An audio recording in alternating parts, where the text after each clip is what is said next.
This is the Ecwid e-commerce show with your host, Jesse Ness, along with Richard Otey. What's going on, RichE? How's it going, Jesse? Life is good, I guess. You know, it's the holiday season. It's sales come easy this time of year, right? Hopefully. Yeah, I mean, this for those of you who actually been around for a while, e-commerce right now feels a lot like picking stock in like 1999. Kind of like throw a dart at one and probably win. So if you're not winning right now, you got to start reading the emails, start listening more and applying this stuff because it's booming right now. Yeah, I mean, 2020 is a crazy year, but one thing is that everybody in e-commerce is doing quite well. Not everybody, of course, but like most people are doing well. More people are shopping online. More people are buying online. There's older people that had basically never really bought online that are now purchasing online all the time. So it's like the boom town is still going on, and now with the holiday season this year. There's people that were on the pod. Actually, we had I think it was my Amazon guy was saying that Amazon's already predicting crazy volume this year. Like you can't even really get into Amazon right now. So now is the time, if you're listening to this, to kind of like, do some stretches, prep, plan, get ready, because it is going to be a good year, but you can't wait until Christmas and then get your sales. Like you do have to get started now. So, be ready to take some notes. And then as far as the getting started early, so other people that we've talked with have mentioned this is the year of Shipageddon. So with all this extra online shopping, and there comes online shipping. So there are boxes piled out in front of my door. It seems like almost every other day. So everybody's doing the exact same thing. So packages are late, packages are delayed. This is happening, and it's going to get worse. So, what people are doing is they're moving their whole calendar earlier, right? So like we're saying Black Friday, Cyber Monday, you might think of there's Black Friday sales happening right now, right? So like they were happening in September. So, I guess the takeaway from that is like, just get started early. Don't wait. Don't think that I'm not going to send out my best sale until Cyber Monday. Like maybe you do that early. So anyway, that's my little note here, I guess, early. I'm throwing in hot tips early before we even brought in our guest. I don't know. I better save something for the guest here. So with that, we have a new employee at Ecwid. We have a lot of new employees, but only the best and brightest make it to the podcast. So let's bring him on. Josh Berkstresser. Josh, how you doing? I'm doing pretty good. How about yourself? Fantastic. Like I said, best and brightest, and also people that have education in their job titles. So perfect Venn diagram. Yeah. I met it both. Yes. So, Josh, what exactly do you do here? We'll pull in an old movie line. That's a really good question. I was hoping both of you could tell me today when I joined the podcast. So joined a month ago, and as we'll talk about later today, Ecwid, and it's one of the things that attracted me to it, right, has a lot of educational content. This podcast sometimes included, or always included. Sorry, no. We'll see. To be determined. Yeah. But the podcast, the blogs, the videos, the help center. So already has a lot of great learning content. And what I'm looking to do is to make that more strategic and focused. The thing that really attracted to me to all of this, and then I even, learned in talking to everyone, is we want our merchants to be successful. And by merchants, we mean you, the listener, right? So, you've decided to go on this endeavor to take your goods or someone else's goods and try and sell them to people in a unique way. And, I want to help you be successful in that and hopefully make you be a billionaire. So, yeah. I love it. We got the billionaire in there too. So, hey, if you're listening, right? And if you're a billionaire, please give us a shout. We want to, you get to be on the pod. We'd love your story on the show. Yeah. All right. So a good intro. Now, Josh, today specifically, I think we're going to be talking about, because of the timeliness of the year, Black Friday, Cyber Monday success plan. So a lot of people, if you've already, if you're avid readers of our emails, you probably are already on this plan and already following it. If you're like the audio only people, we're going to kind of give you a little taste of that and hopefully draw you into the online content. So Josh, I'm going to kind of hand it off to you a little bit. I mean, what's the kind of the basic steps that people are going to want to follow here to get started? So, our approach to the Black Friday, Cyber Monday success plan was really, most of you who are listening have probably received the majority of these tips in, a variety of different emails, a variety of different blogs, articles, podcasts, right? What I wanted to do is, if we really think about where we are this year, even if you're listening to this closer to Black Friday, the year of COVID, the year of increased e-commerce, and just 2020 in general, it's a stressful time for everyone, right? In my opinion and experience, one of the easiest ways to combat that stress and not feel overloaded and try to be successful is to have some sort of easy to follow plan and allow your brain to focus on the things it should be focusing on. And so we wanted to uplift that for you, that kind of take that step out so that you don't have to waste your energy on that and provide you with a nice, easy to digest, kind of even week by week, if you wanted to follow, plan to success. That's based off of, our insight, off all of our successful merchants and even us as being a successful organization. And obviously that should start with a plan. Just like how we created a plan, you should also create a plan. Jesse mentioned at the top of the show, this idea you don't want to wait to Christmas. All right? Waiting to Christmas is too late. Even potentially waiting to Black Friday may be too late, but you still have the month of December if you wait to then. So you can still probably be successful. But coming up with this plan of like, what is it that I want to achieve for my store in Black Friday, Cyber Monday this year? Are you, looking to just expand your customer base? Great. Let's create a plan around that. Are you looking to release some new product, maybe increase sales? You don't have to have the same objective to have a successful Black Friday as everyone else. Don't expect to go in saying, I want to have the same objectives as Amazon. Amazon has very different objectives as far as what they want to be successful for Black Friday. So, one of the ways that you can feel successful is setting the right expectations for yourself. And once you do that, you can start to plan out and look at the weeks and use it as a guide of like, okay, so I've thought about, I really want to focus this year on expanding my customer base, which Black Friday is the perfect time to do that because of increased traffic. And add on top of that, most people don't want to go to a mall. Most people don't want to go to even if you think about Small Business Saturday, that's probably going to be hugely online. Probably one of the first times ever. That's traditionally an in-person activity. Not this year. So you have the potential to increase your customer base because they're going to get to you. But this isn't the field of dreams. So just because your store exists doesn't mean that people are magically going to appear at your store, even know that your store exists or that you have the goods that they're looking for. Yeah, go ahead. I thought you were going to... Yeah, no, makes sense. Of the many things you'd mentioned there, like your goal for this year, other people might be like, my goal this year is to cash in on all the work I did previously too. Like, that you've acquired all these customers, you did some sales before, you've done all this stuff, and now like you might have a very holiday friendly item, right? Like not everybody does, but maybe this is like it's great for gifts, it's great for a splurge.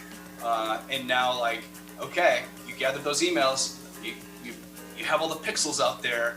Now you need to blast it, right? And maybe a little. I'm just saying there could be different goals for people. It might not always be acquiring customers. It might be like, I have the lists. Now is the time, and how can I get at these customers? Like this is the time, right? For most people. Yeah. Yeah. This is. It's a really good point by both of you. And one of I'll kind of just give a little bit of an analogy here that I think would be good to kind of, for the listeners sitting there trying to figure out, well, what would mine be, is Josh has pretty much put together a map for you to be able to follow. Here's the structure. You're going to plan, you're going to schedule, and we'll go a little deeper into it. And again, hopefully you've already read this in an email, but this is worth rinsing and repeating. Here's a map, but one of the things when you have a map, you can't really take full advantage of the map if you don't do a little bit of self-awareness and know where you are and know where you're sitting in the process. Someone who's listening to this right now just started this store, and they're hearing this podcast for the first time because it's COVID and they want to do a side hustle and they don't know if their job's coming back. Someone has been on Ecwid for 3 years and they're diving deep and they want to cash in, like Jesse's talking about. So really a little bit of self-assessment and then just diving deeper into the guide again, even if you have read it, is really just knowing where you are and knowing where your business is. You might have a lot higher goals than your business is ready for right now. So just, I think taking the time to know where you're at right now and where your business sits is super important to decide what is that next step. I was going to ask you, Josh, what is it in the planning process that, like, what is step one when you start to plan? Like, Sure. What does that even mean? Yeah. So, and we have that laid out here too, right? And one of it is what we've been talking about, which is setting your expectation, setting your measure for success, right? For this holiday season. And once you know what that measure of success is going to be, then the next thing I'm going to do is to do some quick assessment. So to Jesse's point, let's say I have that really hot item that I know traditionally. Let's say I've had a store for a few years that I know traditionally has performed well. Let's look at those numbers again, using the reporting in the control panel, see how well it's performed and with who. That's going to be important to find out, who's my target audience, what's my list. And then start to gather that information so that I'm ready for the next stage, which is to craft communication, right? But really this initial step is so that when I'm ready for the next step, communication, that my communication is targeted and relevant. That way it is successful, because there may be some spend involved. So I want to make sure I'm not wasting my money. That's all considered part of overhead, right? So I'm trying to run my business and make sure my margins are good. But also I want to get the right people to see my stuff because I want them to purchase it or become a customer of my shop. So in that planning phase, it's setting my expectation and then using that as my barometer to find out the information I need to help me. Maybe I'm just a huge drop shipper and I love, redistributing other people's goods. So I'm going to look through some trend reports and see, what are people saying is going to be hot this winter season. Is it going to be masks and, custom masks and with, cool prints and stuff? Is it going to be Star Wars related? Who knows? But if I can look at those things, I can also maybe, work out some stuff, get some new inventory in that I think will sell well.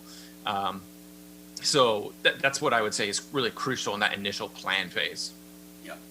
I think you can also, this is for people that have a little more of a history as well.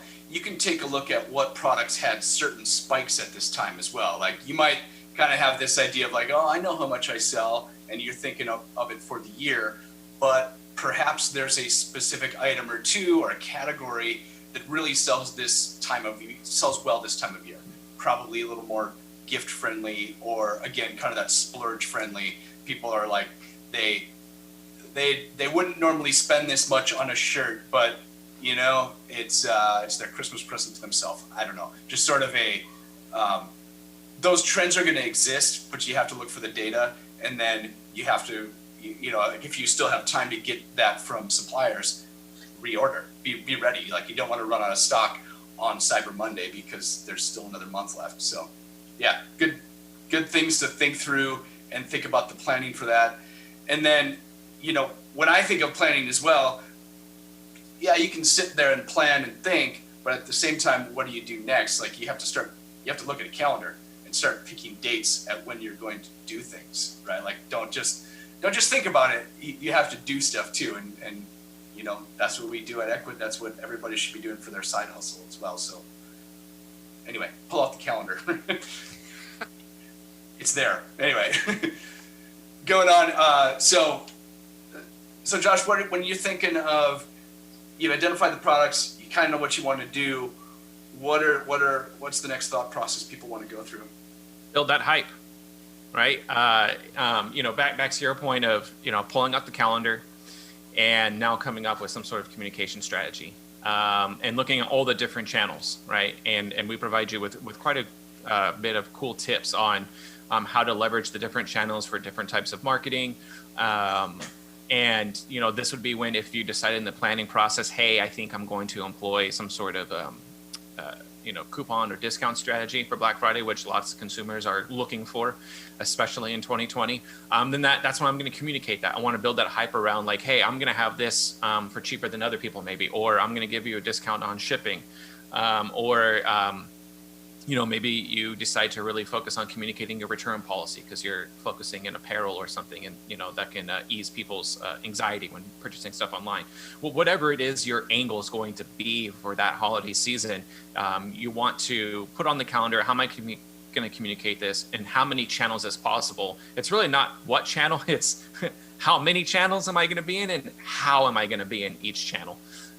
You just need to be in all of them at this point, as effectively as you can be, and start to think about what does that strategy look like, and actually do it.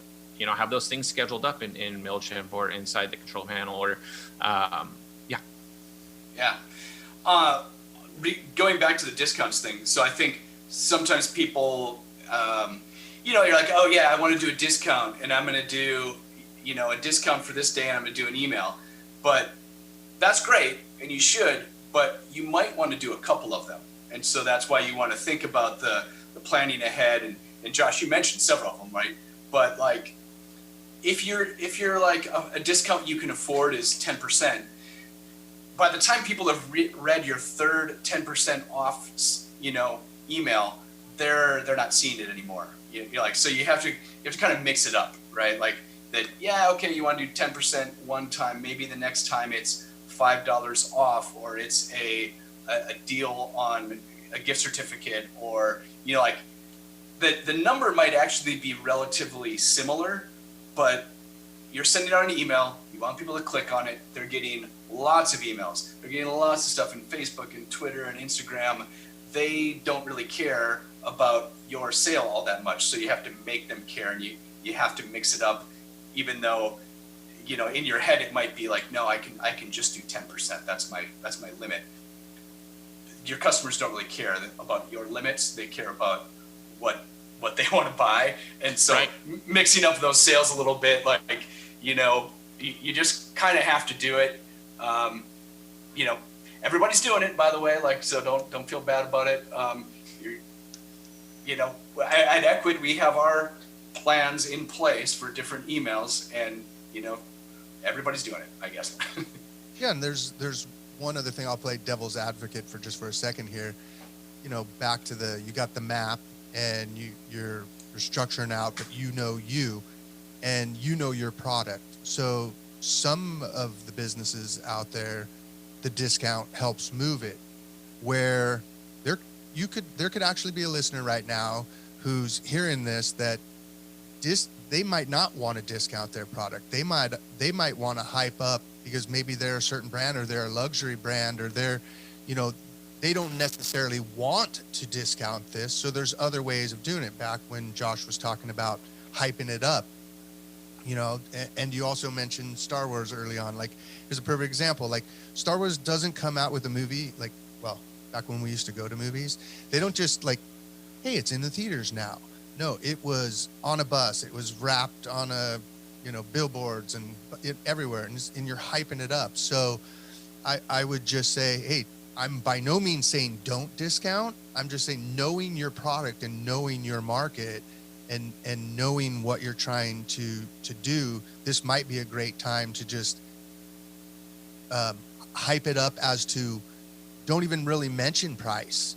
Because maybe they're buying this gift for their significant other, that you talking about it, how no other product is like this in this way, is going to be the thing that makes them buy that, not because you discounted the price. So again, please don't take it that I'm saying don't discount, because there's plenty out there that will move because of a discount. But I think you get it.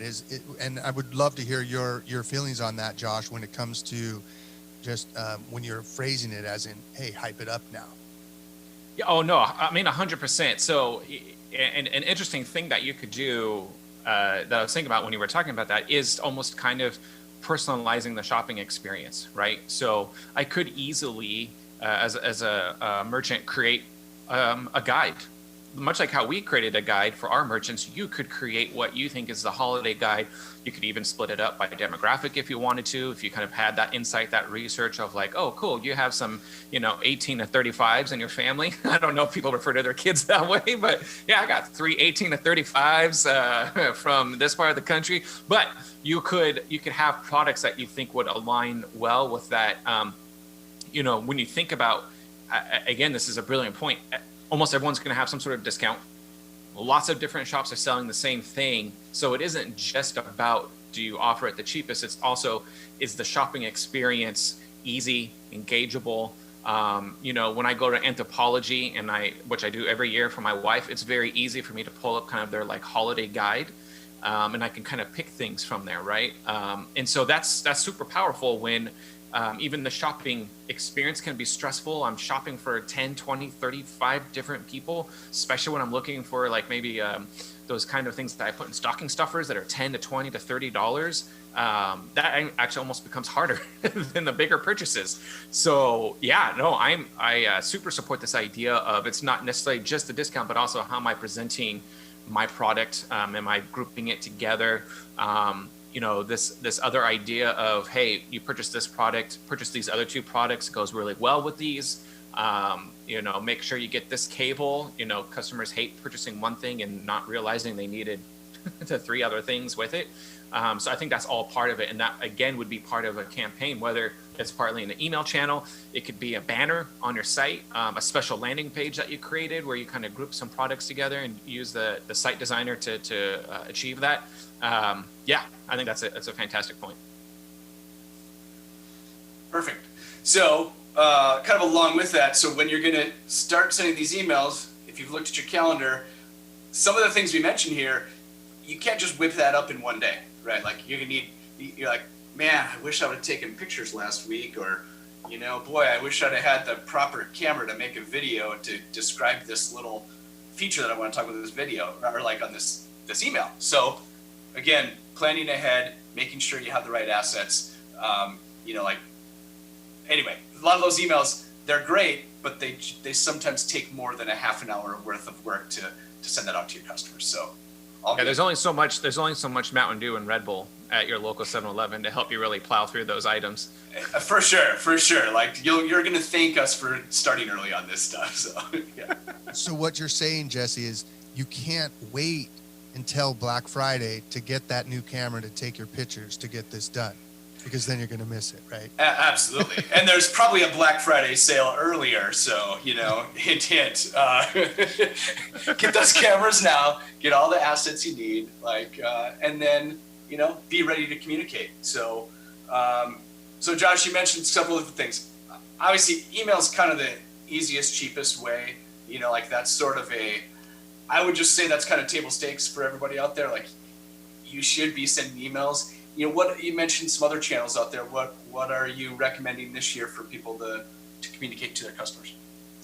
Yeah, so obviously their own store is a channel, right?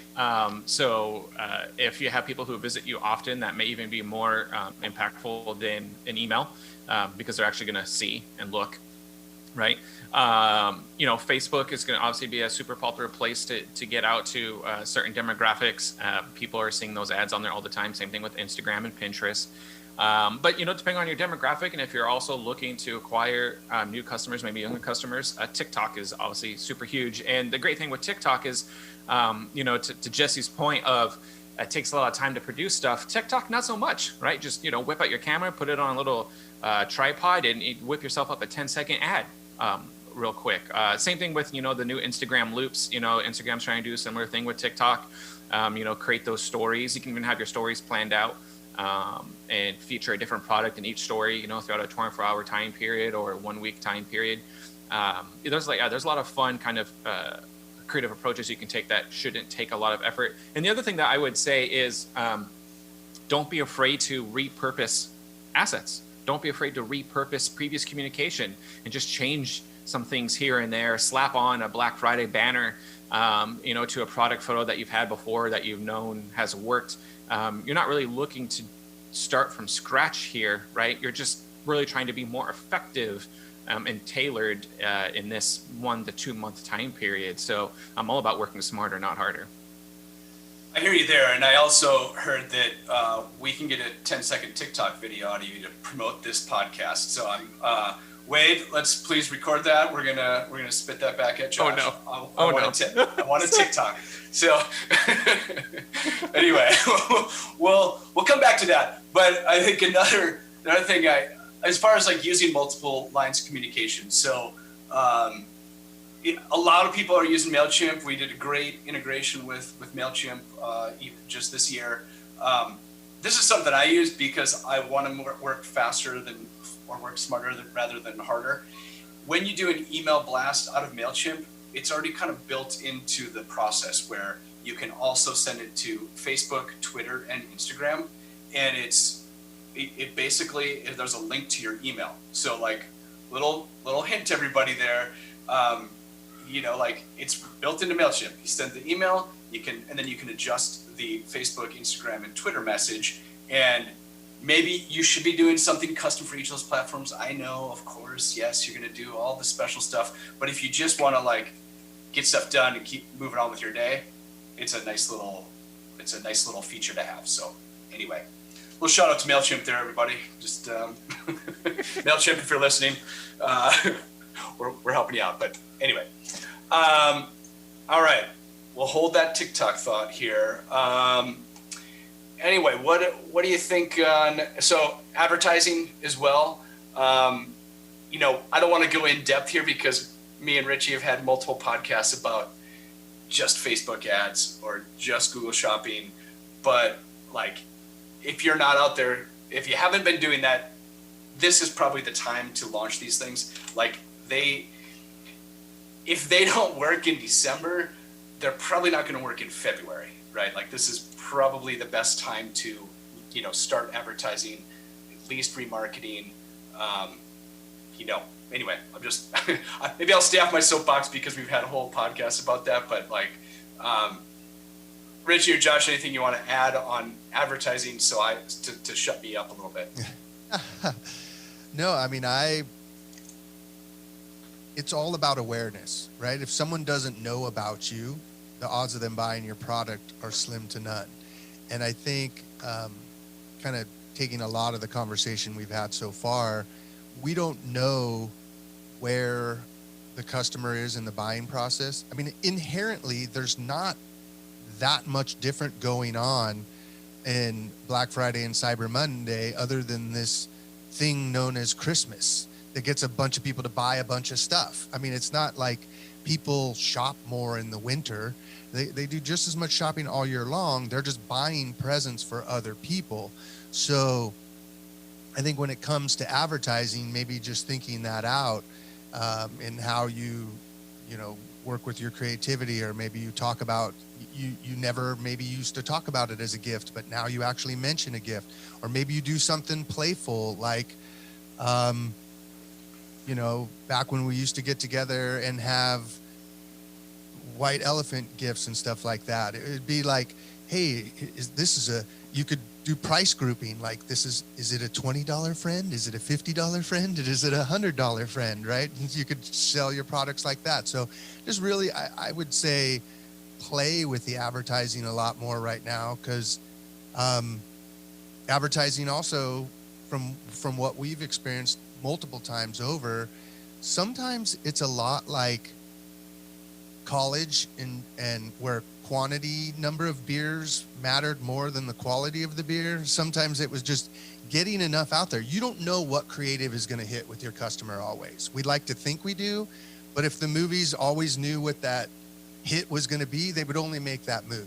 And we know that's not the truth, right? So, except for now, when now they're just do 14 versions of the Avengers because it happened to work the first time. But yeah, I would just say be playful with it and try to mix up your advertising and find different ways to think of it as this time of the year is about gifts and about giving things to other people. So you probably aren't talking about that the rest of the year, but this time of the year you are. Yeah, I have nothing else to add.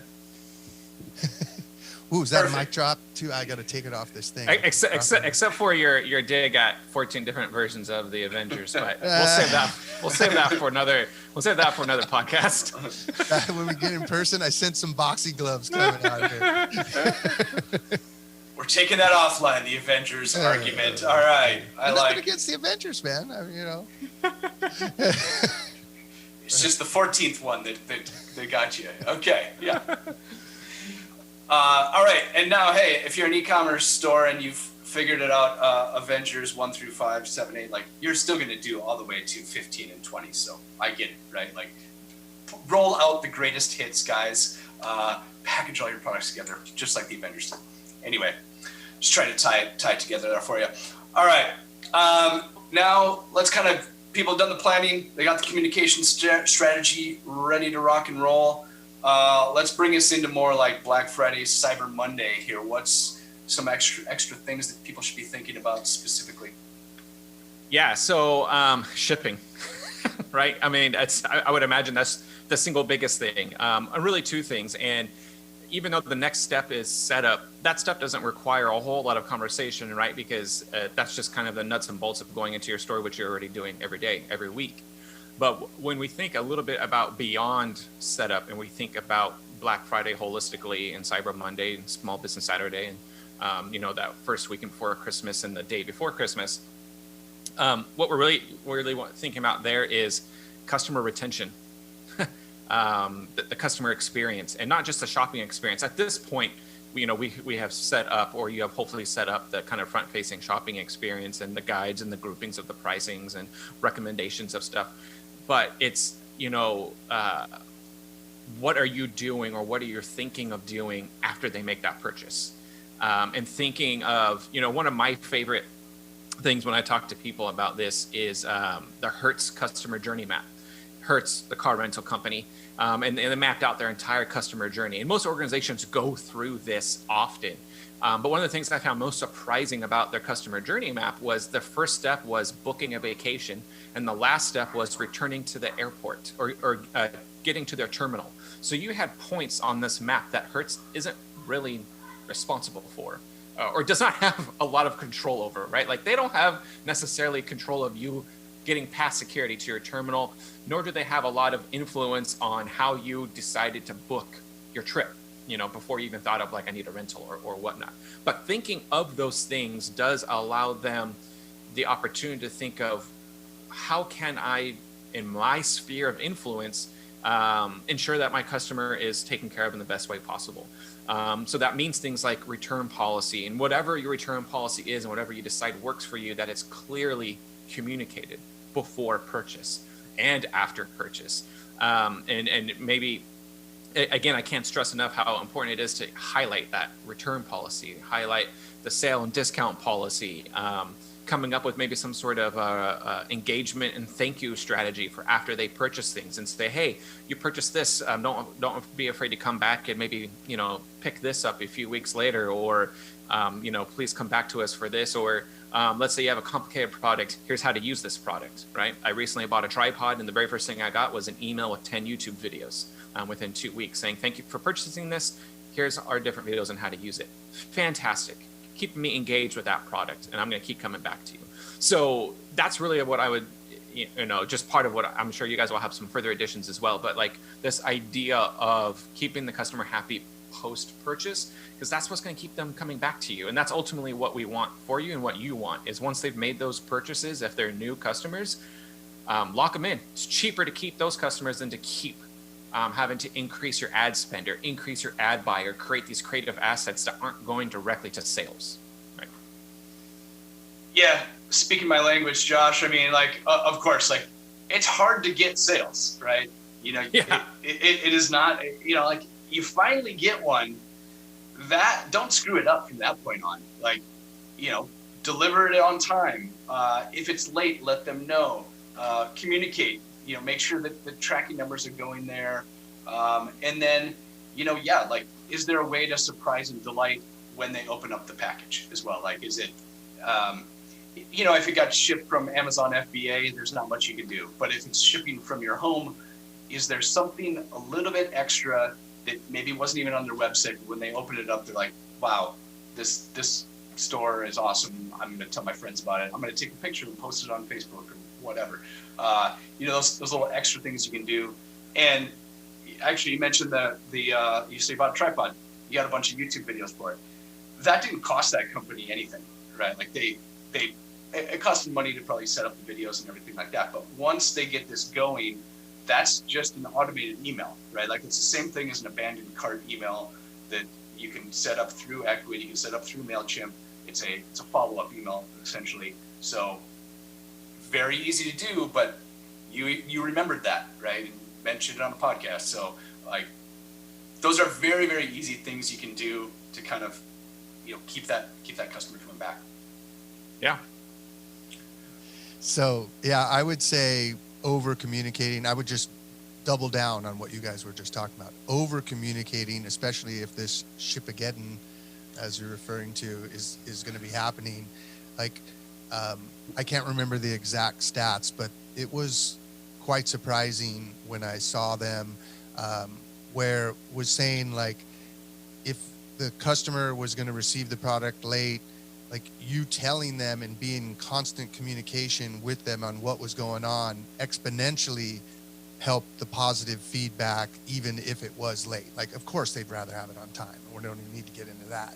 But you over communicating is going to be, so if there's something creative you can do where you're just, you haven't even shipped the product out yet and you're, you know, getting them excited for it, or you're letting them know. YouTube videos, same thing, but I would just double down on that. Why not over communicate? Because that's something that, you know, if you want customer retention anyway, they're going to feel more connected to you. So you may as well go that route. I was all I could do, and I thought I might not say something, but it was all I could do to bite my tongue during your Hertz customer journey story, though, even though I love that whole process. But I was like, at what point in the process did the customer journey say, and then they're going to be hopping into an Uber instead of renting a car anymore? But that's I mean, that's why you gotta go through that journey map like every year, right? Yeah, you got it. Like, damn it, this messed up our model. And now we're kind of like bringing it all the way to the holidays here. We mentioned some of the follow-up and stuff. One thing I'd also add, and I know it's mentioned in your article, is like, particularly with Shipageddon, maybe we'll rank on Google for Shipageddon. If this is going to happen, which I can pretty much guarantee, the last week before Christmas is going to be a mess. Like, everything's going to be late. This is your time for your last minute promotions for gift cards, right? Gift cards can be delivered electronically. They can print them. I have frequently bought a lot of presents that are gift cards on December 23rd and 24th because I forgot. And I'm like, you know, like going to the grocery store to buy like a $25, $50 gift certificate. I'll probably still do that, but wouldn't it be better if I bought them a gift card from a, you know, particular store that shows that I put some thought into it, right? And if you send your customers that lifeline, they'll appreciate that, because there's a certain point in the month, in the holiday season, when they are panicking, right? Like, this happens to me every single year, by the way. I will definitely do this. It'll be a last minute. I forgot about this, forgot about that. There's no chance to ship. There's no chance. You can't even overnight it at this point. Gift card promotions, right? And the beauty of selling a gift card is you get paid in like a day or two, right? Like it comes from PayPal, Stripe. You get paid. You didn't actually ship anything. It might be a month or two before you actually are out that money. So, just from a cash flow perspective, it's nice to offer that up, and your customers might be looking for it. So anyway, little shout out to gift cards. I'm always a fan. So anyway. Yeah, that's a great point. I mean, because you could even play with that too, in that maybe you don't, we were talking about discounts earlier, maybe you don't discount your product, but you discount the gift card or something like that. So you could almost encourage, I'm literally just thinking this up as you brought that up, like you could almost sway somebody to buy a gift card, because it's not just that person becoming a customer of yours. They actually helped you acquire a new customer because they're handing that gift card off to somebody else. So yeah, I mean, I think that out a little bit more on exactly how that worked, but there's definitely something playful there where you could say, hey, maybe you're not getting together in person this year or whatever, and you can send them this card, and you can almost literally entice them to go the route of the gift card as opposed to getting caught up in the Shipageddon. There we go, raking for Google again. Yeah, I actually think this will be a big year for gift cards, especially because there'll be less get-togethers, right? Like there'll be less people getting together for the holidays, for whatever holiday. There's gonna be less of them, or the holiday's still gonna happen. The get-togethers might not. So, would you rather just email the gift cards, put it in an actual physical letter? Anyway, there's a lot of different reasons why I think gift cards are going to be pretty big this year. And so, again, thinking ahead, like you might have a product that just says gift card. Okay, that's fine, but you could do a little bit better and maybe make a square graphic that has, and dress it up a little bit. Like it'll take a little bit of time, but what does a gift card look like when your customer buys it? Is it just an email with a code? Okay, fine, but not fantastic. So just, again, kind of thinking ahead, looking at the calendar. There's still time. But yeah, it's going to be a big year for e-commerce. So hopefully we're giving you some ideas here. Now, Josh, what did I miss? What was I supposed to ask you that I forgot to ask you? No. So the one kind of last thing that I would like to kind of talk about, and this is less about the marketing and advertising kind of product, but to breathe, take a moment for yourself. In the best of times, Black Friday, Cyber Monday is stressful.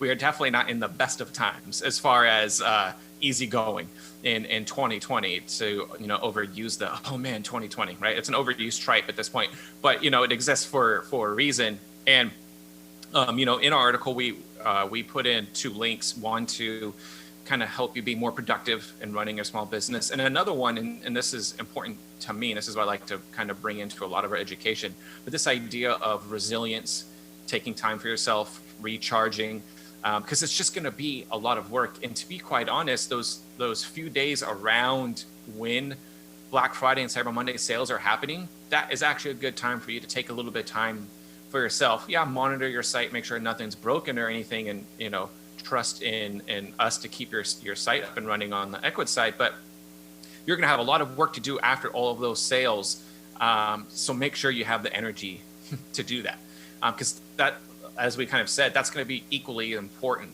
as before, and some may argue it may be even more important. It could completely undercut the work you did pre-Black Friday if you miss the mark post-Black Friday, and you owe it to yourself to be mentally in the right mindset, to have the energy physically and mentally to be ready for that. So we kind of gave you some tips on that. I know probably most of us here have our own tips of surviving COVID, going on a half-hour walk each day, making sure we walk away from the screen a few times a day, just to make sure we don't drain ourselves and we don't hate what we're doing, which we don't want you to do, because that's just not the customer's gonna feel that, and you don't want your customer to feel that. So they already feel that, to be honest, so we don't need them feeling it extra.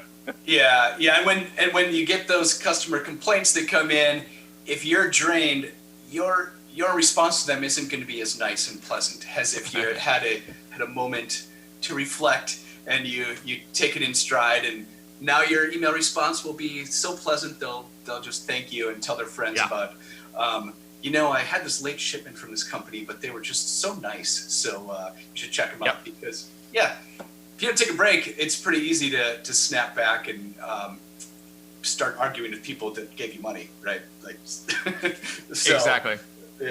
Take a moment, and I'm sure that'll help you in your, it'll help you write better emails, help you do better social posts, and just be a better human being. So, Agreed.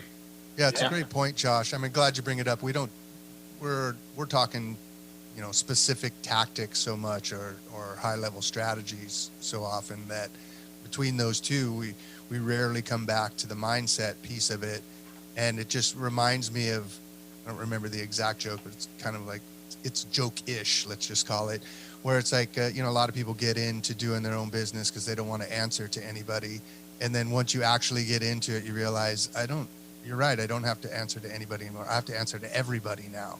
And so you're wearing all those hats and you're doing all those things. And if you don't take that time to breathe and to gather yourself and kind of, really get the mind right again, why are you doing this anyway, right? You're trying to build something. So you got to make sure that the foundation, which is the owner and the employees, are taken care of. So glad you brought that up. All right, good stuff. We got our mind centered. We got a plan ready. Everyone's going to pull out the calendar, get ready for some big Cyber Monday, Black Friday success. RichE, Josh, any last thoughts here before we send people on their way? I would just say, what's the 30-second to 2-minute, or however long you want to do it? There's no real time frame. But for someone who's maybe they're just hearing this podcast on Black Friday, or it's past Black Friday, how can they look at this guide or this plan in such a way that they can learn from it and apply it moving forward? Say they're listening to it January 1st or whatever, just after the holidays. No, that's a great point. And, that's one of the things we took into consideration when creating this plan is there's no reason why you can't use this for back to school, Valentine's Day, St. Patrick's Day, throw out any holiday, depending on what holidays your product and shop aligns with. This same setup, whether you do it over 2 months, do it over 2 weeks, depending on how big or long the kind of shopping holiday is, these steps apply, right? These same steps apply to even launching a new store. If you're listening to this and you're like, oh, I kind of want to go into launching an e-commerce, it's the same. These are just how you run a successful shop. We're condensing it into kind of a 5-week time period because of Black Friday and Cyber Monday. But these are the same tips to be successful no matter what time of year, right? Shipping always matters. It matters more in December. It's more stressful, but it always matters, right? Even if it's in the middle of October. And again, I go back to my tripod and order that tripod and it says it's going to be here in 2 days. I want it here in 2 days. And if it gets here in 4 days, I'm upset. Is there any reason to be upset? Not really. It's not like I was about to go do some super fancy photo shoot. Maybe I was, but maybe I wasn't. But I still had the expectation. We have been, for better or worse, pre-wired to expect stuff super quickly. So, keeping all of that in mind, just on the day-to-day, the different promotional periods, it's just going to be helpful. And again, even if you're hearing this on Black Friday and you're like, oh man, I missed those first few weeks, you'd be amazed how much success you'll have just in the follow-up tips. And it's never too late to do that. It could be too late. It could be like 3 months after everything's done. But, after all of those sales, if you hear this and Cyber Monday's over, guess what? You still have a lot of opportunity to make impact in that follow-up. With those follow-up emails, looking at those purchases, making sure everyone got their shipping information, having timely response as you can to their inquiries, etc. So awesome. That's great. So basically what I'm hearing then is we probably should stop the podcast so people can just start applying all the insights you have in the guide and actually utilize every last. Make those sales, get that paper. Yeah. Awesome. Hey, Jess, you got anything? I think it's time to get to work here. I think it's good. Yeah, everybody, you know what to do. Get out there, get after it, go make it happen. Thanks Go for see coming that on, 16th Josh. Avengers movie. Yeah. Oh yeah, it's coming. Bye-bye.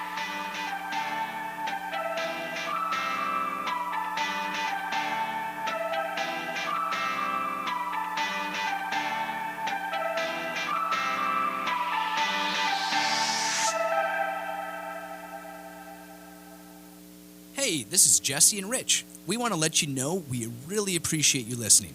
We hope you find the tips we give you helpful for growing your business. You can find all of our past episodes and a lot more useful stuff at ecwid.com/podcast. And also, check us out on your favorite podcasting platform, like Apple Podcast or Stitcher, and make sure you never miss an episode by subscribing.